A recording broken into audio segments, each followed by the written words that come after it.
बुलढाणा जिल्ह्यातील नांदुरा तालुक्यातील काटी गावात मध्यरात्री सशस्त्र दरोडेखोरांनी धुमाकूळ घातल्याची धक्कादायक घटना समोर आली।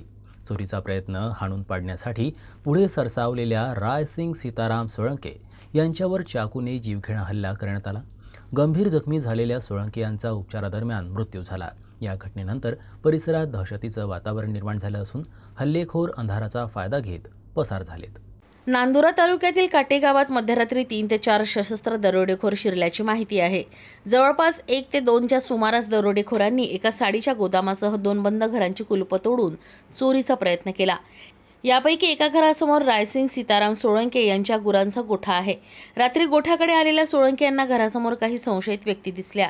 त्यांनी धाडसाने एका दरोडेखोराला पकडण्याचा प्रयत्न केला, मात्र त्याचवेळी दुसऱ्या दरोडेखोरांना सोळंके यांच्यावर चाकूने हल्ला केला। या हल्ल्यात ते गंभीर जखमी झाले।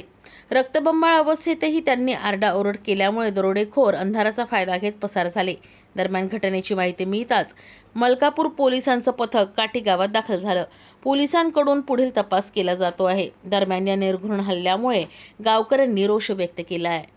हे रात्री आली येताना माहिती नाही, झोपेलं होतं तर ते येऊन मागचा दरवाजा खोलला, पुढचा खोलला आणि अंदर त्यानं ते कपाट फोडलं। 2 पेट्या लोखंडी ते फेकल्या, त्यातले कागदपत्र काढले वगैरे। ते मेडिकल होतं, ते मेडिकल नेऊन बाहेर फेकलं। सोन्याचे फुलं गेले चोरी। जोड होता एक सोन्याचा फुलाचा कानातला, ते माहीत नाही पडले। पण 4 जण असे, तो माणूस म्हणे 4 जण आहे म्हणे, 4 जण होते म्हणे। तर चालता होता 4 जण दिसलेले, तो होता वाड्यात झोपेल, तर तोंडाला बांधून रुमाल असे घेऊन चालले होते। तर रस्त्यानं कुत्रे भुकत होते। त्यानं उठून पाहिलं तर त्यानं काळी फेकून मारली एकाले। कोण आहे तो बोलला नाही, त्यानं काळी फेकून मारली। तर मग स्वतः जोय गेला आणि त्याला पकडलं। पकडताना तो मागचा आला आणि त्यानं डायरेक्ट वार केले।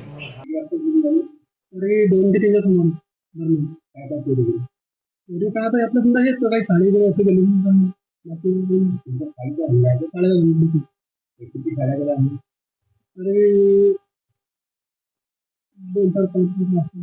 अंदाज नाही येतो, कारण की माल जास्त नाही लक्षात